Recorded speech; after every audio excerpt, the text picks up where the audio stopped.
हाँ भाई, सब बच्चों को वेरी गुड मॉर्निंग। देखिए, हम ग्राफ के अगली थ्योरम के बारे में बात कर रहे हैं, जो आपको पिछली क्लास में मैंने एक थ्योरम पढ़ाई थी जिसे हम बोलते हैं आयलर सूत्र। उस आयलर सूत्र के बारे में आपने देखा था। आज हम बात कर रहे हैं क्या अगली थ्योरम पर, यदि जी एक क्या है, सरल संबद्ध समतलीय ग्राफ है जिसमें क्या है, स्मॉल एन शीर्ष है तथा स्मॉल ई कोरे हैं। कोरों की संख्या कितनी है, 2 से ज्यादा, तो E less than equal to 3n-6 होगा। हमको यह सिद्ध करना है। देखो, ये एक समतलीय की शर्त भी रहेगी, अर्थात किसी भी ग्राफ के समतलीय होने के लिए यह शर्त भी रहेगी कि E का मान क्या होना चाहिए, 3n-6 से छोटा होना चाहिए। ये बात बिल्कुल क्लियर रखना दिमाग में। अब मैं आपसे एक बात कहता हूं, ध्यान से सुनेंगे आप लोग। इस चीज को हम प्रूफ करेंगे और समझेंगे। देखिए, आप लोग एक बात ध्यान से सुने और समझें। प्रूफ करते हैं। सर्वप्रथम माना जी एक सरल संबद्ध समतलीय ग्राफ है। सबसे पहले हमने मान लिया कि जी क्या है, एक सरल संबद्ध समतलीय ग्राफ है। आपको दे रखा है पहले से ही ये चीज, इसमें कोई डाउट नहीं होना चाहिए। ठीक है भाई। अब यहां पर ध्यान देंगे, जिसमें क्या है, जिसमें स्मॉल एन शीर्ष है, जिसमें स्मॉल एन शीर्ष है तथा स्मॉल ई कोरे, और कोरों की संख्या कितनी है, ग्रेटर देन 2। क्लियर है बिल्कुल, यहां तक की बात बिल्कुल क्लियर हो जानी चाहिए। ठीक है। मैं आपसे एक बात कहता हूं, ध्यान से सुने, बिल्कुल सिंपल सी बात। किसी भी क्षेत्र के परिसीमित होने के लिए, परिसीमित का मतलब होता है बाउंडेड, पूरी तरीके से कवर होने के लिए, आपको अच्छे से पता है कम से कम कितनी कोरों की आवश्यकता होती है, 3 कोरों की। बना के देख लो, यदि ये कोई कोर बन रही है आपकी एक, ये दूसरी कोर बन गई, जब तक कि तीसरी कोर नहीं बनेगी तब तक ये बाउंडेड नहीं होगा, मतलब परिसीमित नहीं होगा। देखिए आप लोग, तो एक क्षेत्र को परिसीमित होने के लिए लगभग कितनी कोरों की आवश्यकता है, 3 कोरों की। 3 से ज्यादा हो सकती है, 3 से ज्यादा कितनी भी हो सकती है, लेकिन 3 से कम नहीं हो सकती। समझ रहे हो मेरी बात को, ध्यान से सुनो कि एक क्षेत्र को परिसीमित होने के लिए कितनी कोरों की आवश्यकता है, 3 या 3 से अधिक। क्लियर है बिल्कुल, यह बात दिमाग में बिल्कुल क्लियर हो जानी चाहिए आपको। तो देखिए और समझिए क्या लिख रहा हूं मैं यहां पर। चूंकि जी एक सरल ग्राफ है, जी एक सरल ग्राफ है, समझने की कोशिश करना। यदि ये सरल ग्राफ नहीं होता, यदि ये सरल ग्राफ नहीं होता तो लूप बन जाता, समांतर कोर बन जाती, अरे 2 शीर्षों के बीच में बन जाता वो। तो भाई जब भी 2 कोरों के बीच की बात कर रहा है, तो यदि मान लो सरल ग्राफ नहीं होता तो ये लो परिसीमित हो गया क्षेत्र, लेकिन वो बोल रहा है कि सरल ग्राफ है। सरल ग्राफ है तो इसका मतलब ना तो उसमें लूप है और ना ही क्या है, समांतर कोर है। इसका मतलब तो 3 कोरों की आवश्यकता होगी किसी भी क्षेत्र को परिसीमित होने के लिए। क्लियर सी बात है ना। तो क्या बोला कि चूंकि जी क्या है, एक सरल ग्राफ है, जी क्या है, एक सरल ग्राफ है, इसलिए प्रत्येक क्षेत्र को परिसीमित, प्रत्येक क्षेत्र को परिसीमित होने के लिए, प्रत्येक क्षेत्र को परिसीमित होने के लिए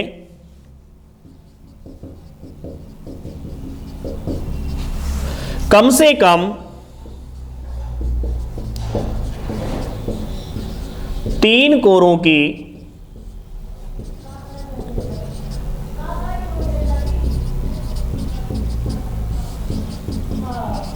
बोलो भाई, ज्यादा से ज्यादा कितनी भी हो सकती है, लेकिन कम से कम 3 कोरों की आवश्यकता होगी। इसका मतलब 3 या 3 से अधिक हो सकती है। क्लियर सी बात है, 3 से कम नहीं हो सकती कोरों की संख्या एक क्षेत्र को। तो एक बात बताओ, यदि मैं बात करूं आर क्षेत्र की बात करूं तो क्या होगा, यदि आर क्षेत्र हो तो कोरों की संख्या 3R तथा 3R से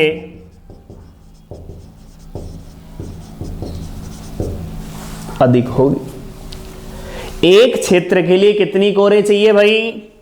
3। एक क्षेत्र के लिए 3 चाहिए, तो बताइए R क्षेत्र के लिए कितनी होगी? 3R। अब R से ज्यादा क्षेत्र होंगे तो आप क्या होगा? 3R से ज्यादा हो जाएगी। क्लियर है? बिल्कुल। ये चीज समझ में आ गई होगी तो बता दो, तभी हम आगे बढ़ पाएंगे। बोलिए भाई, कोई दिक्कत है क्या? अब आप सुनिए ध्यान से। ऐसे तो हम प्रमेय भी पढ़ेंगे आगे जाकर के। क्या पढ़ेंगे? प्रमेय भी पढ़ेंगे, जिसमें हम देखेंगे कि कोई भी ग्राफ होता है उसमें जो कोटियों का योग होता है वो कोरों की संख्या के 2 गुने के बराबर होता है। ऐसे मैंने क्वेश्चन भी करवाए हैं आपको। देखिए, कोई भी ग्राफ ले लिया मैंने, जैसे ये कोई ग्राफ ले लिया आपने, ये लो कोई ग्राफ ले लिया। अब आप गिन लो कोटियां कितनी है इसकी? 6। कितनी कोरें हैं? 3। बताओ दुगने के बराबर है कि नहीं है? तो हम डायरेक्ट भी लिख सकते हैं कुल कोरों की संख्या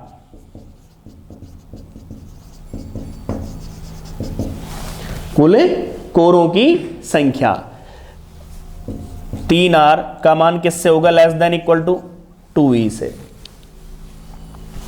भाई टोटल कोरें कितनी होती है? किसके बराबर होती है? कोटियों के योग के बराबर। तो क्या होगी भाई? टोटल कोरों की संख्या कितनी हो सकती है? 3R का मान ज्यादा से ज्यादा कितना हो सकता है? 2E के बराबर या 2E से छोटा? इससे ज्यादा तो हो नहीं सकता ना। प्रमेय ले लूंगा मैं अभी। तो बताइए, यहां से R का मान निकालना चाहता हूं मैं, तो क्या लिखूंगा? 2E/3। समीकरण नंबर 1। किसी बच्चे को आपत्ति हो तो बता दो। यहां तक कोई भी बच्चे को आपत्ति हो तो बता दीजिए। R का मान आ गया 2E/3 less than equal to. दोबारा देख लीजिए यहां तक मैं क्या बोलना चाह रहा हूं। मैं ये बोलना चाह रहा हूं कि जी एक संबद्ध समतलीय ग्राफ है, सरल ग्राफ। हम अच्छे से जानते हैं उसमें स्मॉल n शीर्ष है तथा स्मॉल e कोरें हैं, तथा हम बात करें कोरों की संख्या कितनी है? 2 से ज्यादा। चूंकि हम जानते हैं कि प्रत्येक सरल ग्राफ को परिसीमित होने के लिए कम से कम 3 या 3 से अधिक कोरों की आवश्यकता होगी। क्लियर सी बात है, क्योंकि ना तो उसमें लूप है ना ही उसमें समांतर कोर है। तो बताओ परिबद्ध होने के लिए कितनी कोरों की आवश्यकता होगी? उसको 3 कोरों की आवश्यकता होगी। एक बात और ध्यान से सुने, जब एक क्षेत्र को 3 कोरों की आवश्यकता होगी तो R क्षेत्र को कितनी होगी? 3R। तो इसका मतलब कोरों की संख्या या तो 3R या 3R से ज्यादा होगी। लेकिन ज्यादा से ज्यादा कितनी हो सकती है? अरे 2E से तो कम ही होगी। टोटल कोरें कितनी होती है? 2E के बराबर होती है। ठीक है, किसी भी ग्राफ के अंदर कोरों की संख्या टोटल कितनी होती है? 2E होती है। तो बताइए 3R का मान किसके बराबर या किससे छोटा होगा? 2E से छोटा होगा। तो R का मान निकाल लिया। कल हमने मतलब पिछली क्लास में हमने ये देखा था ऑयलर सूत्र।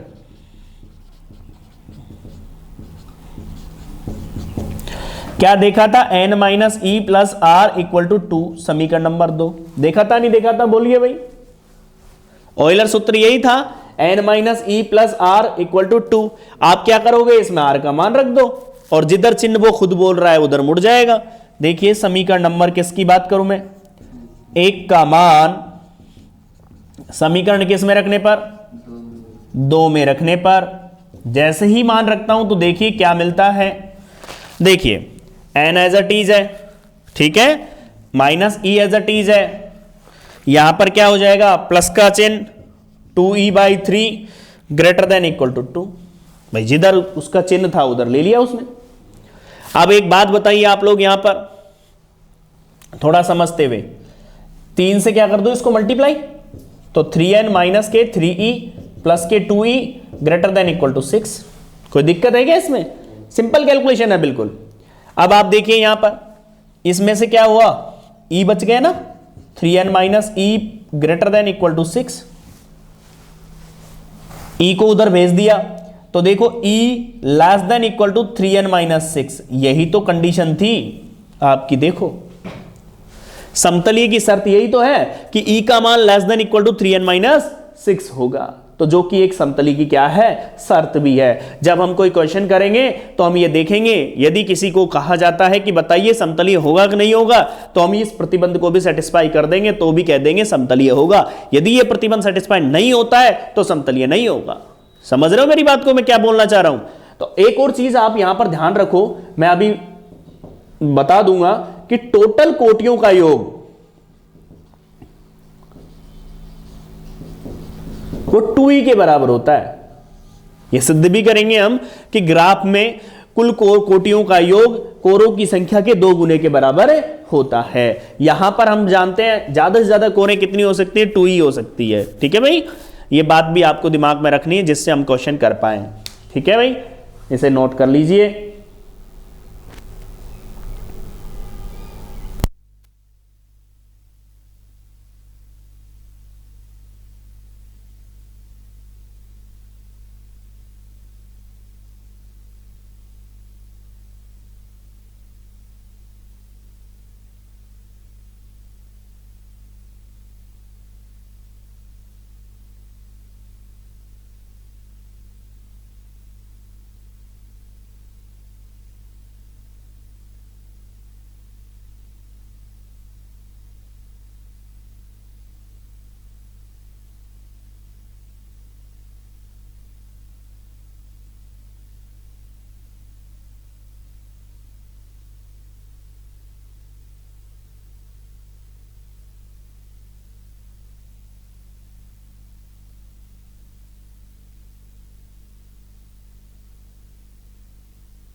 सब बच्चे ध्यान देंगे अगली थ्योरम पर। बड़ी अच्छी थ्योरम है और अच्छी तरीके से आपको समझ में आएगी यदि आप ध्यान दोगे तो। देखिए भाई, थ्योरम, यदि सभी स्टेटमेंट लिखेंगे, यदि जी एक सरल समतलीय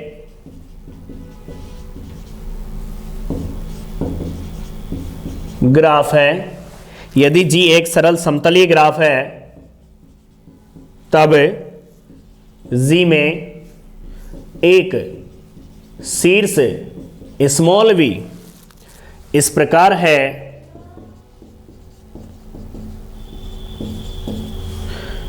कि degree of v less than equal to 5, मतलब जो शीर्ष है आपका वो इस प्रकार है कि degree of v less than equal to 5। ये आपको सिद्ध करना है। एक बार देख लीजिए स्टेटमेंट, यदि g एक सरल समतलीय ग्राफ है तब g में एक शीर्ष ऐसा जरूर विद्यमान होगा जिसकी कोटि किससे छोटी होगी, 5 या 5 से छोटी होगी। क्लियर है? बिल्कुल बोलिए भाई, क्लियर है? मैं जो प्रमेय को समझा रहा हूं लिखने से पहले उस प्रमेय का पूरा आप समरी देख लीजिए जिससे आपको समझ में आ जाए कह क्या रहा है ये थ्योरम। ये देखिए सुनिए, थ्योरम यदि समझनी है तो सबसे बड़ी चीज है उसका स्टेटमेंट समझना। सबसे पहली बात है, जिस चीज से आप दूर भगोगे उतना ही वो कठिन होती चली जाएगी।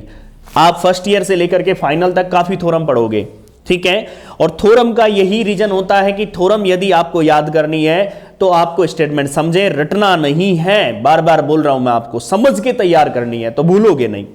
हां भाई, यहां पर ध्यान दो बोर्ड पर, यदि g एक सरल समतलीय ग्राफ है तो हर हाल में एक शीर्ष ऐसा जरूर विद्यमान होगा जिसकी कोटि 5 या 5 से कम होगी।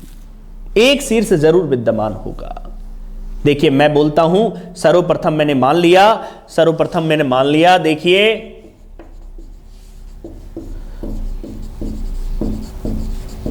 सर्वप्रथम माना g एक सरल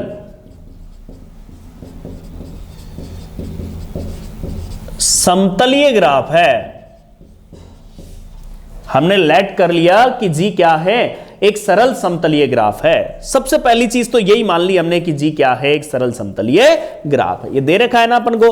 अब हम बात करते हैं थोड़ा सा आगे और समझते हैं। सुनिए ध्यान से, केस नंबर फर्स्ट की बात कर लेता हूं मैं। चलो, यदि मान लो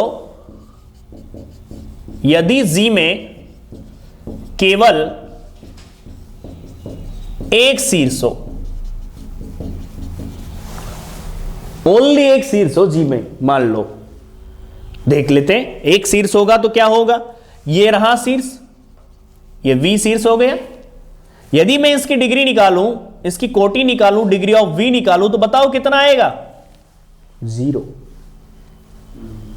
क्योंकि किसी भी शीर्ष की कोटि उस पर आपतित कोरों की संख्या होती है। आपने पिछले लेक्चर जिन्होंने नहीं लिए हैं वो लेकर के देख ले, कोटि किस तरह से ज्ञात करता है। मैंने आपको बताया था कि किसी भी ग्राफ के अंदर किसी शीर्ष पर आपतित कोरों की संख्या उसकी कोटि को इंडिकेट करेगी। क्लियर है? बिल्कुल। एक बात और ध्यान से सुने कि ये क्या है, आपका स्मॉल v है, तो उसकी डिग्री ऑफ v कितना हुआ, 0। बताओ प्रमेय सत्य है कि नहीं है? सिंपल सी बात हो गई। अतः क्या है, अतः शीर्ष स्मॉल v की कोटि 5 से कम है। क्लियर है? बिल्कुल। अब एक बात बताओ, सेकंड कैसे लेता हूं मैं, सेकंड कैसे लेता हूं। केस नंबर मैंने सेकंड मान लिया। मैंने क्या कहा, मैंने कहा यदि g में क्या है, कम, मतलब g में कितने शीर्ष है, g में 2 शीर्ष है। याद रखें, स्पष्ट आपको दे रखा है g एक सरल ग्राफ है। चूंकि g एक क्या है, और यदि सरल ग्राफ है तो आप समझ सकते हो अच्छे से कि लूप नहीं बन सकता और समांतर कोर भी नहीं बन सकती। तो एक बात बताओ आप लोग कि उसकी कोटि कितनी होगी। यदि g एक सरल ग्राफ है तो इसे निम्न प्रकार प्रदर्शित करेंगे।